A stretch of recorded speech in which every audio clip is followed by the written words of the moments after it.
갈라디아서 5장 22절로 23절 말씀 함께 봉독하겠습니다. 시작. 오직 성령의 열매는 사랑과 희락과 화평과 오래 참음과 자비와 양선과 충성과 온유와 절제니 이 같은 것을 금지할 법이 없느니라. 전능하시고 인격적이신 하나님을 만났을 때 인간은 비로소 전인격을 가지고 신뢰의 반응을 내비칩니다. 그것을 우리가 믿음이라고 이야기 드렸습니다. 이 믿음을 입증하는 방법은 유일한 딱 한 가지가 있습니다. 그것이 무엇입니까? 바로 사랑입니다. 아무리 내가 믿음을 주장한다 할지라도 나의 삶에서 사랑이 나타나지 않는다면, 주여 하나님을 향한 사랑과 이웃을 향한 사랑과 나 자신을 향한 사랑이 나타나지 않는다면 우리의 믿음은 모두 거짓이라는 것입니다. 이 믿음을 입증할 수 있는 사랑의 내용에 대해서 저희가 지금 함께 살펴보고 있습니다. 사랑과 희락과 화평과 오래 참음, 그리고 오늘은 자비에 대한 이야기입니다. 한국 번역된 성경에서 자비는 굉장히 좀 어렵습니다. 왜냐면 한국어는 이제 자비인데 사실 헬라어에서는 4가지 정도의 단어가 자비로 번역이 되고 합니다. 그런데 이제 문제는 무엇이냐? 이 4가지 정도 되는 단어가 상호 교환이 되면서 자비 이외에도 긍휼, 연민, 동정 등으로 번역이 되기도 한다는 것입니다. 자비라고 하는 단어가 어떤 의미인지 어떤 뜻인지에 대해서 이야기하기가 참 어렵다는 것을 이야기합니다. 이러한 난해함을 해결하는 방법 중 한 가지는 문맥과 번역본을 함께 대조해서 그 뜻을 알고자 하는 것입니다. 이것은 의역과 직역을 도와주는데 오늘 본문에서 이야기하는 자비는 3가지 정도의 의의를 함께 찾아볼 수가 있습니다. 첫 번째, 오늘 자비는 헬라어 크레스토테스라고 이야기를 합니다. 그리고 이 크레스토테스는 지금 문맥상 성령의 열매로서 나타나고 있습니다. 하나님의 성품이 비추어졌을 때 우리의 삶에서 내가 행동에서 의지적으로 나타내는 것이 아니라 하나님의 성품이 내게 비추어졌을 때 내 안에 자연스러운 반응으로 나타나는 열매가 바로 오늘 자비입니다. 그 두 번째는 이 자비라고 하는 단어는 번역본의 대조상 자비라고 하는 것보다는 친절함이라고 이야기하는 것이 훨씬 적당합니다. 실제로 영어 버전 대부분에서도 친절, kindness라고 이야기하지 mercy로 이야기하지 않습니다. 그래서 한국어 버전에서도 많은 번역 버전에서는 이제 친절함으로 바꾸기도 했습니다. 그리고 마지막 3번째로 이 크레스토테스라고 하는 단어는 어근을 크레스토스라고 이야기합니다. 이 크레스토스의 의미는 목적에 합당한 혹은 탁월한, 두드러지는 이라고 하는 의미입니다. 즉, 이 3가지 의미를 가지고 오늘 본문에 나타난 자비를 우리가 살펴봐야 한다는 것입니다. 그것은 매우 영적인 열매입니다. 이 친절함은 단순히 윤리적인 이야기가 아니라 성령의 열매로서 영적인 것을 의미하고 있습니다. 그리고 관계적인 것을 의미하고 있습니다. 그리고 탁월하다고 하는 중심의 어근도 가지고 있습니다. 이 친절함이 의미하는 바가 무엇인지에 대해서 먼저 자비라고 하는 단어와 비교를 좀 해보도록 하겠습니다. 여러분, 자비는 어느 때 이야기합니까? 친절함과 자비 좀 비슷하게 느껴지는데 어떤 부분이 비슷하죠? 상대에 대해서 내가 호의를 가지고 배려해준다는 점에서 둘 다 해당이 될 수 있습니다. 그런데 자비라고 하는 단어는 그 자비를 베푸는 대상이 절대적으로 필요를 느끼는 상태입니다. 사형을 앞두고 있는 사형수가 그 통치자로부터 면제권을 받았을 때 그 사형수는 자비를 받았다고 이야기합니다. 이때는 친절을 받았다고 이야기하지 않습니다. 그런데 여러분, 그냥 지나가다가 학생이 있는데 너무 이쁜 거예요. 그래서 그 학생한테 사탕을 주었습니다. 이 사탕을 주는 우리의 태도를 자비라고 이야기하지는 않아요. 친절함이라고 이야기하지. 무슨 차이입니까? 자비는 그것을 필요로 하는 대상이 반드시 있습니다. 그리고 그 필요를 채워줄 수 있는 사람이 있어야만 합니다. 그런데 친절이라고 하는 단어는 상관이 없어요. 불특정 다수, 내가 있는 위치에서 마주치는 모든 사람들 한 명 한 명에게 배려를 대하고 나누고 호의를 베푸는 것은 다 친절함입니다. 친절함의 범주가 훨씬 넓다고 이야기 드리는 것입니다.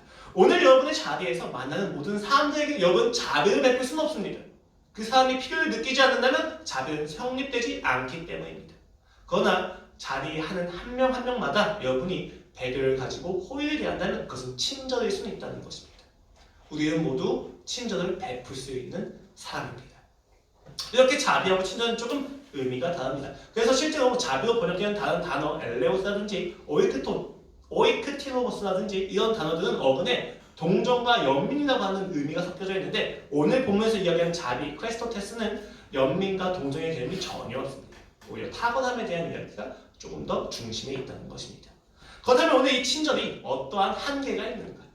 세상에서 이야기하는 친절과 성경에서 이야기하는 친절이 어떤 차이가 있는지를 알기 위해서 먼저는 세상에서 이야기하는 친절이 가지는 한계에 대해서 조금 살펴볼 필요가 있습니다. 여러분, 세상에서는 친절이 그 기준이 자신에게 있습니다. 그 기준이 자신에게 있기 때문에 목적 역시도 자신이 결정합니다. 그 목적 역시도 자신이 결정하기 때문에 그 친절이 선별적으로 행해집니다. 친절의 대상을 제한시키는 거예요. 그리고 그 친절을 대할 때 자신에게 유익이 돌아오지 않을 것 같다면 언제든지 그 친절을 버릴 수 있습니다. 친절을 우리 마음대로 한다는 거예요. 이래서 우리는 친절을 폭력적으로도 이해하기 시작합니다. 공감이 되실 거예요, 여러분. 사실 우리가 거절하기 쉬운 거는 적대감이지 친절함이 아니에요. 오히려 누군가의 호의와 친절함은 더 거절하기가 어렵습니다. 이것을 설득의 심리학에서도 이야기하고 있는 바고 심리학에서도 이것을 마케팅 방법으로도 사용하고 있습니다. 친절이라고 하는 것이 오히려 우리에게 불편함을 준다는 거예요. 친절을 받으면 기분이 좋아야 되잖아요. 관계가 더 깊어져야 되잖아요. 그런데 친절을 받았더니 오히려 불편해진다는 거예요. 세상이 주는 친절의 한계예요. 실제로 제가 아이들과 종종 놀지 않습니까? 축구도 하고 밖에서 나가서 놀기도 하는데 이렇게 놀다가 관계가 성립이 된 한 친구가 저한테 영어를 배우고 싶다고 해서 어머니를 불러오라고 이야기했습니다. 어머니의 상담을 하겠다고. 근데 이 어머니가 오실 때 혼자 오시지 않고 그 교회에 다니시는 집사님 한 분 같이 데리고 오신 거예요. 그래서 뭐 같이 데리고 오실 수도 있지라고 생각해서 상담을 하는데 이제 마지막쯤에 선생님 사실은 저희가 선생님이 이단이라고 좀 생각을 했습니다. 그래서 집사님 한 분을 데리고 왔어요. 무서웠거든요 라고 이야기를 하더라고요. 그래서 어머니 합당합니다. 합리적입니다. 잘하셨습니다. 라고 이야기하는데 그 어머니가 가시기 전에 굉장히 의미심장한 한마디를 하셨습니다. 선생님 죄송해요. 요새 같은 시대에는 목적이 없는 이유가 없는 호의가 더 무섭더라고요. 라고 이야기를 하더라고요. 오늘 시대가 어떻습니까? 내가 받는 호의, 관계성, 친절함마저도 두려운 시대가 되었어요. 불편한 시대가 되었어요. 친절함을 받으면 무언가 줘야 할 것 같고 이유 없는 친절함은 내가 알지 못하는 다른 이유가 있는 것처럼 여겨지기 시작한다는 것입니다. 세상은 이렇게 질서가 어긋났습니다. 성경에서 이야기하는 오늘 바울이 이야기하는 친절함이라는 것이 신자의 삶에서 반드시 나타나야만 하는 열매에서 친절함이라는 것이 과연 이런 의미일까요? 그렇지 않을 것입니다. 사실 개역개정에서는 친절이라고 하는 표현 자체는 많지도 않을 뿐더러 하나님에게 해당하는 경우는 거의 없습니다. 하나님이 친절하시다라고는 거의 이야기를 하지 않아요. 왜냐하면 그 친절이라고 하는 단어가 하나님의 격에 안 맞는다고 번역가들이 생각을 했기 때문인 것 같습니다. 그럼에도 불구하고 오늘 크레스토테스라고 하는 단어는 하나님에 대해서 몇 번 쓰였습니다. 몇 가지 구절을 함께 살펴보도록 하겠습니다. 로마서 2장 4절 말씀입니다. 혹 네가 하나님의 인자하심이 하나님의 친절하심이 크레스토테스 하심이 너를 인도하여 회개하게 하심을 알지 못하여 그의 인자하심과 용납하심과 길이 참으심의 풍성함을 멸시하느냐. 두 번째는 디도서 3장 4절 말씀입니다. 우리 구주 하나님의 자비, 친절, 크레스토테스와 사랑하심이 나타날 때에 우리를 구원하시되 우리가 행한 바 의로운 행위로 말미암지 아니하고 오직 그의 긍휼하심을 따라 중생의 씻음과 성령의 새롭게 하심으로 하셨나니. 또 에베소서 2장 7절 말씀입니다. 이는 그리스도 예수 안에서 우리에게 자비하심으로 친절하심으로 크레스토테스 하심으로 그 은혜의 지극히 풍성함을 오는 여러 세대에 나타내려 하심이라. 너희는 그 은혜에 의하여 믿음으로 말미암아 구원을 받았으니 이것은 너희에게서 난 것이 아니오 하나님의 선물이다. 오늘 세 가지 본문에서는 다 그 자비하심으로 번역된 내용들이 인자하심으로 번역된 내용들이 사실은 크레스토테스, 친절함을 의미합니다. 이 하나님의 친절하심은 다 무엇과 연관되어집니까? 하나님의 구원 사역과 연관되어지고 있습니다. 그리고 우리에게 회개를 만들어내는 동력으로서 제시가 되고 있습니다. 하나님의 어떠한 부분이, 그 친절의 어떠한 부분이 우리에게 구원을 이끌어냅니까? 또 우리에게 어떠한 회개를 이끌어낼 수 있는 요소가 된다는 것입니다. 하나님의 친절하심은 지금 두 가지로 이야기되어집니다. 하나님으로 하여금 구원을 베푸시게 만들었습니다. 그리고 우리로 하여금 회개에 이르게 하는 감화가 되었습니다. 하나님이 가진 친절은 무엇이 우리로 하여금 회개를 하게 하고 하나님으로 하여금 구원을 베풀게 하냐는 것입니다. 물론 그 본질은 사랑입니다. 상위의 개념이죠. 친절보다 하나님의 사랑이 우리를 회개케 하고 하나님의 사랑이 하나님을 하여금 구원을 베푸시게 하는 것입니다. 그러나 그 구원의 그 사랑의 더 구체적인 어느 부분이 구원으로 우리를 이끌고 있는 것일까요? 우리가 어근을 아까 살펴봤듯이 크레스토스는 사실 탁월함이라고 하는 의미가 있습니다. 그래서 사실은 고대에는 어떤 왕이 업적을 이루었을 때 국가의 영토를 넓히는 정복 전쟁을 승리하거나 행정적으로나 어떤 발명품을 만드는 업적이 생겼을 때 크레스토스라고 이야기합니다. 그래서 돌 기념비에 그 왕이 친절하다, 크레스토테스하다라고 쓴다는 것입니다. 우리가 이야기하는 친절의 개념보다 조금 더 넓은 개념인 거예요. 훌륭할 때, 탁월할 때, 통치자로서 그 업적이 백성들에게 탁월하게 느껴질 때 크레스토테스라고 하는 단어를 쓴다는 겁니다. 그렇다면 하나님께서 탁월하시다는 것이 무슨 의미인가? 조금 살펴볼 필요가 있습니다. 여러분, 어떤 왕이 정복전쟁을 일으켰습니다. 행정적으로 탁월합니다. 경제적으로 탁월하고 굉장히 많은 발명품을 만들었습니다. 그럼에도 불구하고 우리가 그를 존경할 이유가 있습니까? 사실 왕이 정복전쟁을 일으키면 가장 피해보는 건 누굽니까? 백성입니다. 행정을 아무리 잘한다고 하더라도 그 백성에게까지 효력이 가는 것은 굉장히 극히 드문 경우입니다. 어떤 경우에 우리가 통치자를 탁월하다고 이야기하느냐?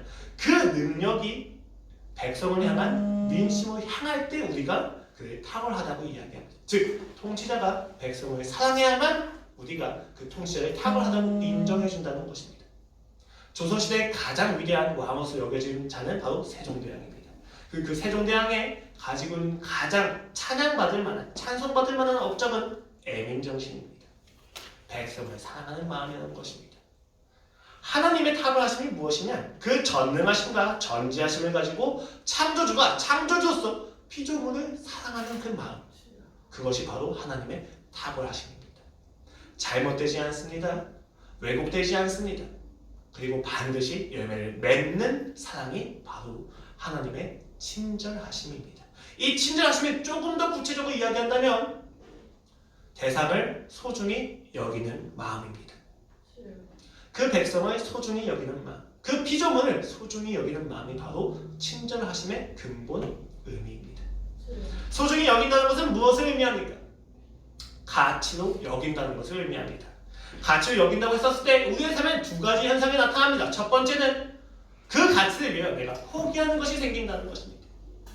내가 너무나도 그 공부를 하고 싶다면 공부를 하기 위해서 놀고 즐기고 쉬는 시간을 포기하게 되는 거예요. 하나님도 그 피조물을 위해서 포기하신 게 있습니다. 또 두 번째로 가치를 여긴다고 했었을 때 우리는 반드시 그 가치가 되는 대상과 함께하기를 원합니다. 지키기를 원한다는 것입니다. 그 가치가 가지고 있는 아름다움에 나를 끊임없이 노출시키고 싶다는 거예요. 관계적으로 이야기하면 함께하기를 원한다는 것입니다. 이러한 하나님의 친절하심, 우리 소중히 여기시는 마음은 예수님을 통해서 그대로 나타나게 됩니다. 예수님이 성육신하십니다. 자신의 신대를 버리시고 똑같은 인간으로 오셔서 우리가 가지고 있는 가치만큼 함께 하시기를 원합니다. 먹고 자고 뒹굴고 지지고 볶으면서 그가 우리와 함께 하셨습니다. 그리고 그가 포기하셨습니다. 자신의 목숨마저도 우리를 위하여 포기하셨습니다. 하나님의 친절하심, 우리를 소중히 여기시는 하나님의 마음은 예수 그리스도를 통해서 그대로 나타납니다. 여러분, 굉장히 재밌는 건 예수님이 하시는 많은 부분에서의 설교와 강화 내용은 예수님이 식사하시거나 어디 여행하시거나 딴 일을 집중하고 계실 때 누군가가 와서 방해할 때 나타납니다. 갑작스럽게 누군가가 난입해서 예수께 물어봤을 때 예수는 단 한 번도 저리 가라고 이야기하지 않으십니다. 방해하지 않고 끊지 않으시고 이야기를 하십니다. 그리고 그것을 통해서 설교를 하시고 그것을 통해서 능력을 베푸시기 시작합니다. 예수는 경계선이 없으세요. 우리는 경계선이 있어야만 합니다. 그런데 예수는 경계선이 없는 것처럼 여겨집니다. 모든 사람들의 방해를 그냥 받으세요. 여유가 있으신 거예요. 그렇게 우리에게 친절을 베푸십니다. 그런데 예수님이 그렇게 친절하기만 하십니까? 우리가 생각하는 윤리적인 친절, 배려만 해주셨을까요? 사실 그렇지는 않습니다. 누군가에 대해서는 저주하기도 하셨고 불법을 행하는 자가 내게서 떠나가라 라고 이야기하기까지 하십니다. 그렇다면 예수님이 친절하신 것이 맞습니까? 이 부분은 우리가 소중히 여긴다는 것의 내용이 무엇인지 조금 더 보면 쉽게 이해할 수 있습니다. 예수님은 그냥 인간을 소중히 여기신 게 아니에요. 인간이 회복해야만 하는 하나님의 형상에 대해서 소중히 여기신 겁니다. 하나님은 하나님 위에 만족할 수 있는 가치가 없으세요. 하나님 우리를 좋아하시고 소중히 여기시고 만족한다고 하실 때에는 우리 안에 있는 하나님의 형상 때문입니다. 이 형상을 만들기 위해서 예수님께서 하시는 것이 바로 친절함입니다. 그래서 예수님은 가끔은 혼내기도 하시고 비난하기도 하시면서 한없이 품어주기도 하시는 겁니다. 마치 하나의 돌을 조각성을 만들 때 그 조각의 원형을 만들기 위해서 불필요한 부분들을 깎아내기도 하고, 그리고 가끔은 부드럽게 매끈하게 만들기 위해서 쓰다듬어야만 하는 것처럼 예수님은 우리를 소중하게 대하셨다는 겁니다. 우리 안에 만드셔야만 하는, 회복해야만 하는 내용이 있었다는 거예요. 그 내용을 위해서 예수님이 우리를 친절하게 대하셨다는 것입니다. 탁월하게, 그리고 사랑으로. 이것이 하나님께서 우리를 소중히 여기시는 목적입니다. 그리고 그 내용입니다. 골로새서에서는 이렇게 이야기합니다. 너희가 서로 거짓말을 하지 말라. 옛사람과 그 행위를 벗어버리고 새 사람을 입었으니 이는 자기를 창조하신 이의 형상을 따라 지식에까지 새롭게 하심을 입은 자니라. 하나님은 우리 안에 옛자가 아니라 새자를 사랑하십니다. 하나님은 우리가 인식하지 못하는 그 순간에도 우리 안에 있는 새자를 끊임없이 붙잡고 계십니다. 우리는 매우 많은 때에 나의 옛자 때문에 절망합니다. 그리고 나의 옛자를 회복하기를 갈망합니다. 하나님이 없는 상태에서 충분히 만족을 누릴 수 있는 날, 하나님을 배척하고 죽여서야만 만족할 수 있는 나를 끊임없이 소중히 여깁니다. 그러나 그 순간에도 하나님은 우리 안에 있는 하나님의 형상을 사랑하십니다. 그것이 하나님의 친절하심입니다. 우리가 소중히 여기지 않고 간과하는 것도 그는 간과하지 않으신다는 것입니다. 이것은 매우 중요합니다. 왜 그렇습니까? 세상의 친절과는 전혀 다른 구별점을 보여주기 때문입니다. 여러분, 세상의 친절은 언제든지 포기할 수 있습니다. 나의 매장에 온 고객이 내 매장에 있는 상품을 사려고 하지 않을 것 같으면 언제든지 우리는 친절을 포기할 수 있습니다. 세상은 자신에게 유익이 되지 않으면 그 친절을 포기합니다. 그러나 하나님은 친절을 포기할 수 없으십니다. 포기하지 않으십니다. 왜 그렇습니까? 그 친절의 대상과 내용이 내 안에 있는 하나님의 형상이기 때문입니다. 결코 포기할 수가 없으신 거예요. 우리의 불완전한 죄 따위가 그 친절을 막을 수가 없습니다.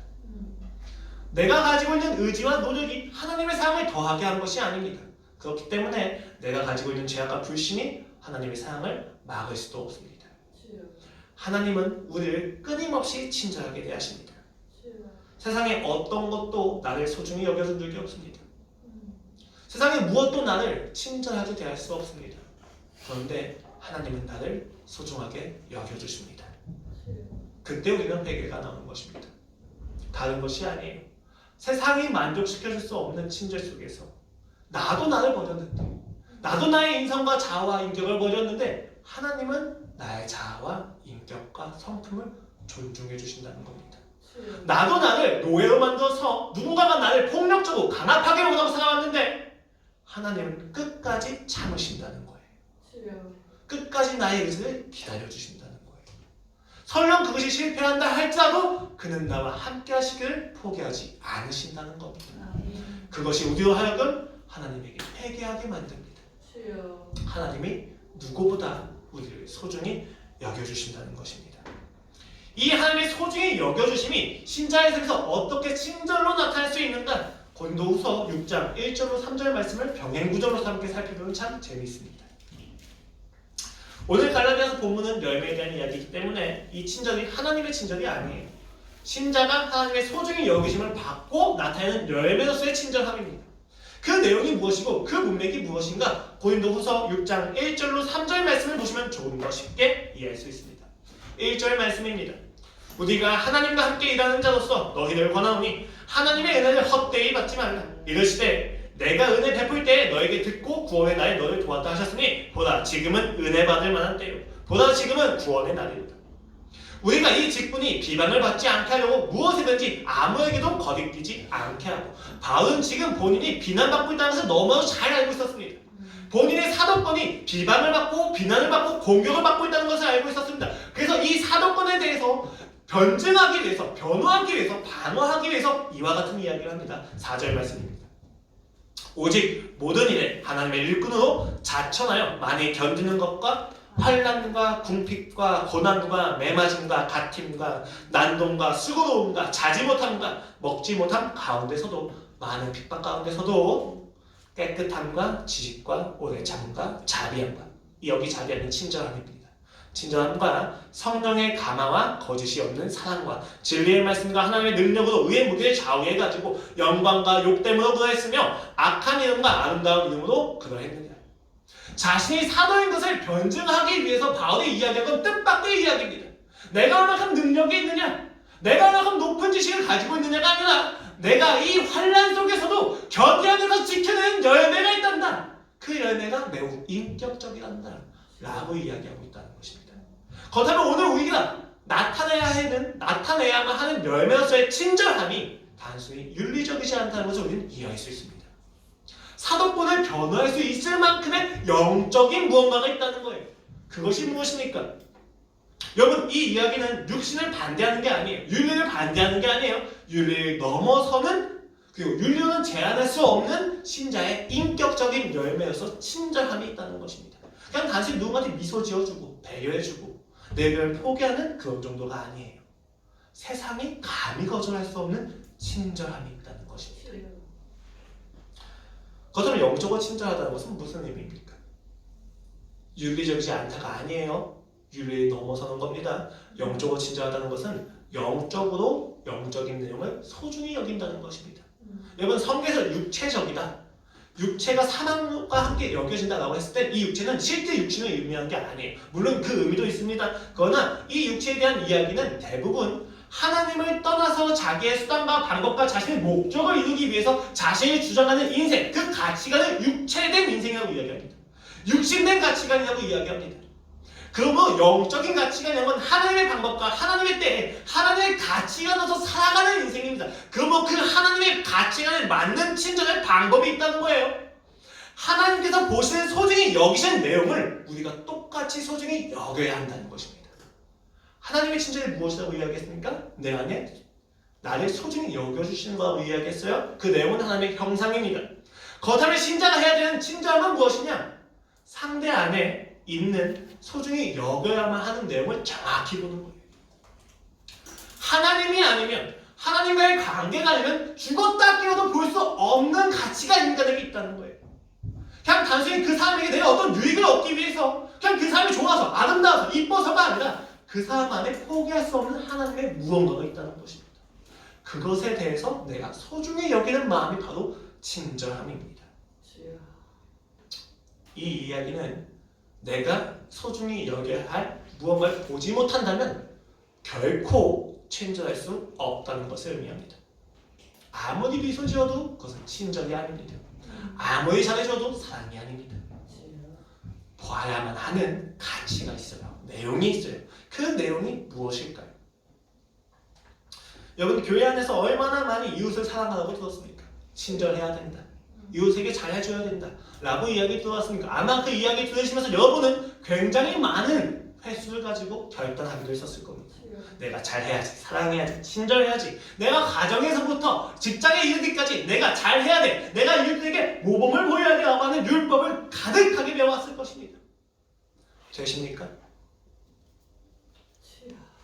친절하게 되십니까?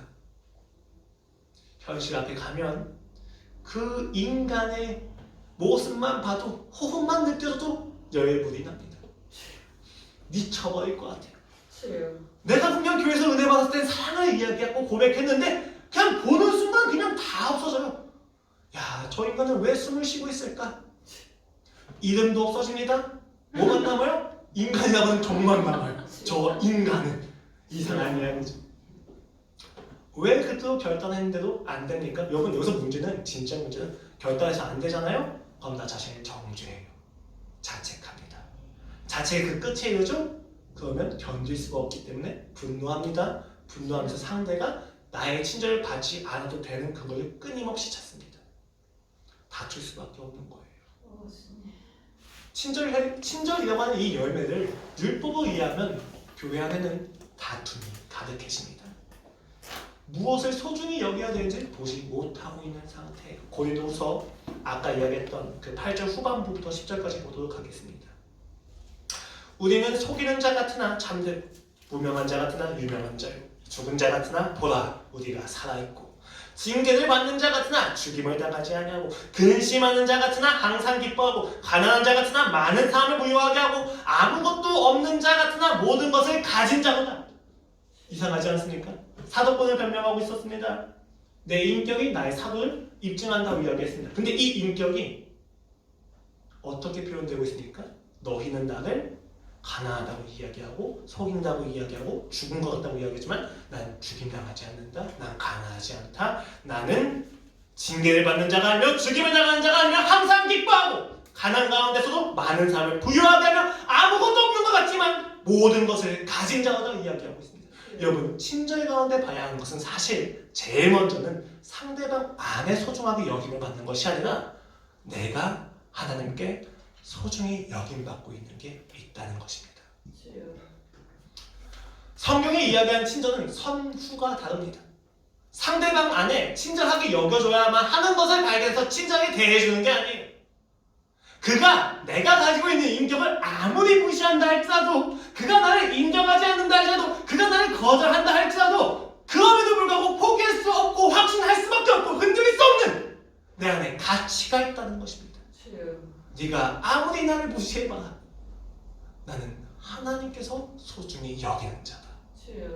이 하나님의 형상은 결코 흔들리지 않는다 라고 이야기하는 것입니다. 왜 여러분 우리의 친절이 이 친절에 대한 결단이 왜 항상 무너지게 됩니까? 간단합니다. 상대가 내 친절에 대해서 받아주지 않는 것 같게 여겨지기 때문입니다. 그가 내 친절을 받지 않습니다. 그럼 무슨 생각이 납니까?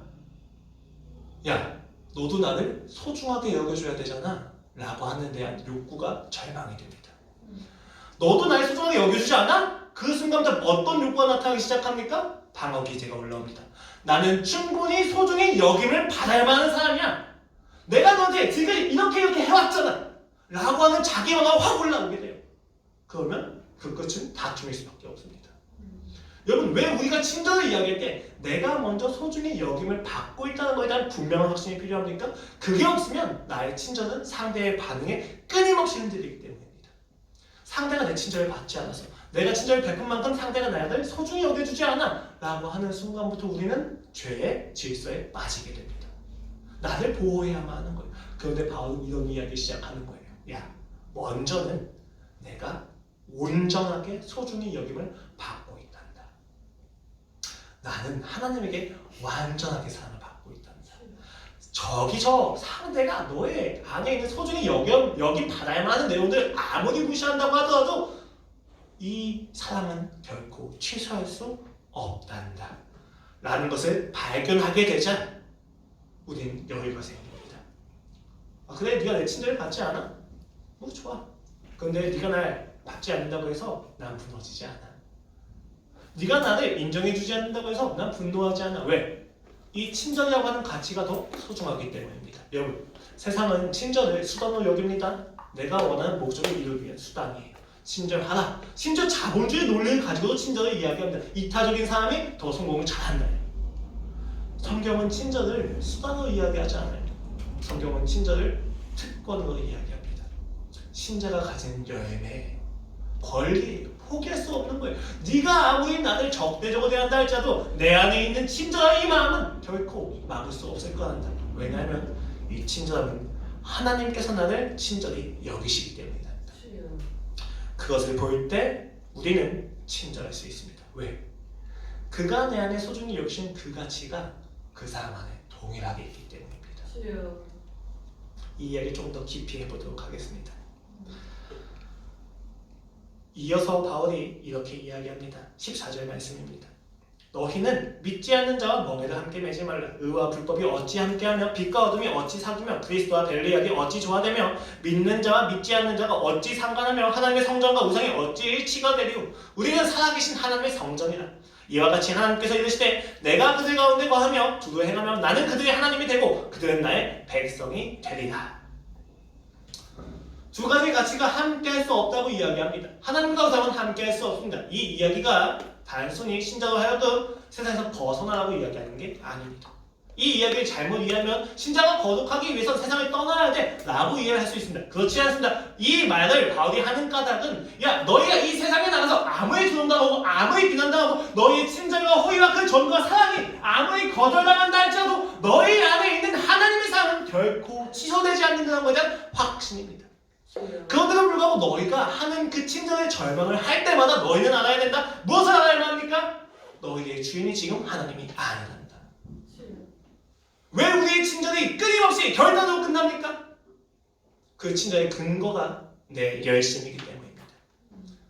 내 친절의 중심과 주인이 상대이기 때문입니다. 우리의 친절의 중심과 주인은 상대도 아니고 나도 아니며 하나님이십니다. 하나님이 나를 얼마나 소중히 여기신지를 아는 자는 친절할 수 있습니다. 끊임없이 배려할 수 있습니다. 흔들리지 않습니다. 그런데 왜 우리는 흔들립니까? 우리 안에 여전히 상대가 혹은 내가 주인된 마음이 있기 때문입니다. 그러나 여러분, 신자의 특권은 결코 취소될 수 없습니다. 그래서 바울은 이 고린도후서 6장 바로 앞에 5장에서 이 근거를 까는 거예요. 14절 말씀입니다. 그리스도의 사랑이 우리를 강건하시는도다. 우리가 생각하건대 한 사람이 모든 사람을 대신하여 죽었은즉 모든 사람이 죽은 것이라.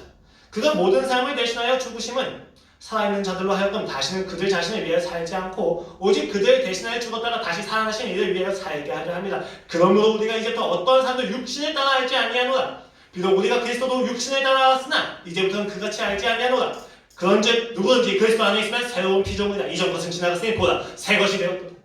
보라 새 것이 되었도다. 너희 안에 새 것이 있고 새 자가 있으니 어떤 것도 이 새 자를 막을 수가 없다. 그 새 자를 향하신 하나님의 열정과 사랑의 열심을 어느 누가 막을 수 있겠느냐라고 묻는 것입니다. 그것을 이야기하고 나서 신자의 인격으로서 친절함을 이야기하는 것입니다. 신자가 행해야만 하는, 신자가 반응해야만 하는 열매로서의 친절은 하나님이 나를 얼마나 소중히 여기시는지에 대해서 깊이 인식하는 것입니다. 이 설교 앞에서 여러분은 어떠한 회개를 해야만 합니까? 주님, 내가 그동안 친절하지 못했습니다가 아닙니다. 내가 상대에게 배려하지 못했습니다가 아닙니다. 내가 하나님의 소중히 여기심을 인식하지 못했습니다. 내가 얼마나 소중한 존재인지 알지 못했습니다. 내가 사랑을 받는 사람인 것에 대해서 내가 받아들이지 못했습니다. 입니다. 여러분, 그런 것 같아요. 소통을 하다 보면 어른들과 대화하는 게 참 힘들어요. 사실은 그렇습니다. 특히 뭐 한국의 유교문화는 더 그렇습니다. 왜 그렇습니까? 내가 가진 마음은 사랑이에요. 그 사랑을 잘 전달해주고 싶어요. 그런데 지금까지 배워온 방법과 관습과 습관과 문화와 심지어 무의식까지 있다 보니까 이 사랑의 표현이 섞여서 나가게 됩니다. 근데 세상은 기가 막혀요. 세상은 기가 막히게 사랑은 캐치하지 못하고 내 무의식이 담고 있는 잘못된 습관들은 딱 꼬집어냅니다. 사랑한다고 하는 그 마음의 진심은 받아들이지 않고 이 표현을 하는 잘못된 방법에 포커스가 맞춰져서 오해를 하기 시작합니다. 아, 쟤는 날 존경하지 않아. 쟤는 날 사랑하지 않아. 사랑을 하니까 끊임없이 식사를 제의한 거고 사랑을 하니까 끊임없이 함께하자고 이야기한 겁니다. 사랑을 하니까 힘든 중에도 불렀을 때 일어난 겁니다. 섞여있어요. 사랑은 온전할 수가 없습니다. 모든 동기가 섞여져 있어요. 그런데 세상은 끊임없이 그 동기 중에서 세상적인 것만 봅니다. 일자만 보는 거예요. 그러다 보니까 나도 두렵습니다. 이렇게 이야기한 게 어떻게 오해가 될까? 이렇게 이야기하면 상대가 또 상처를 받게 될까? 아, 난 사랑을 말하고 싶은 건데 왜 이렇게 안 되는 걸까? 근데 여러분, 이러한 마음은 가지고 있어야 돼요. 신중해야 되잖아요. 그렇죠? 근데 여러분, 이 마음의 근거는 정확해야 됩니다. 우리가 가끔 하나님에게도 이러한 마음을 가질 때가 있어요. 하나님 앞에 내가 가진 마음의 정결함을 의심하는 거예요. 그 중심을 의심하는 거예요. 내가 이게 맞나? 아니, 오해하시면 어떻게 하지? 어떤 생각을 가지게 됩니까? 내가 하나님을 사랑한다는 것마저도 나의 의가 됐을 수 있는 나는 두렵다. 맞죠? 두려운 거죠. 여러분, 그러나 그 두려움이 진짜 사랑이라면 그 두려움을 넘어서도 하나님께 나아가게 됩니다. 아버지. 네, 놀라운 것은 십자가 사건이에요. 그 십자가 사건을 통해서 하나님 어떤 오해를 거둬주십니까?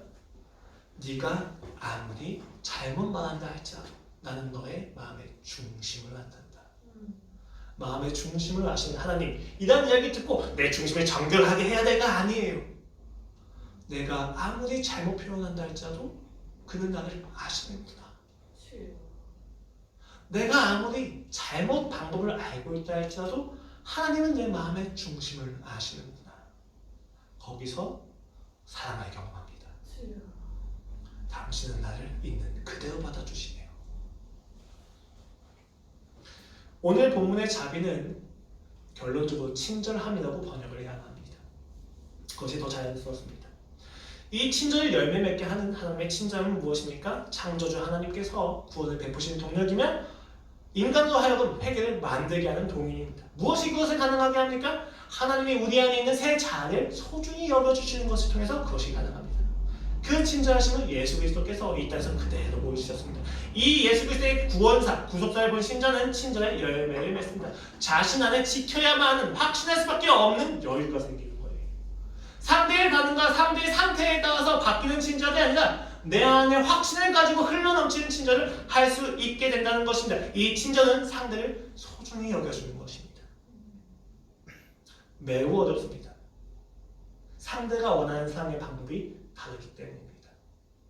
그 다름을 끊임없이 유사함까지 가게 하기 위해서 노력할 수 있는 근거가 신자에게는 있습니다. 하나님이 그렇게 하셨기 때문입니다. 이때 신자가 진정으로 인본주의가 아니라 신본주의적으로 사람을 대할 수 있게 된다는 것입니다. 그것이 진정한 친절입니다. 자, 이제 나가십시오. 조롱과 핍박과 비아냥과 핍박을 즐거이 받으십시오. 거절을 마음껏 받으십시오. 아무것도 없다 하지만 우리는 모든 것을 가졌습니다. 그 안에서 여유를 보여주십시오. 야, 너의 분노와 너의 짜증에 흔들린 나의 친절이 아니란다. 그 구별됨을 보여주십시오.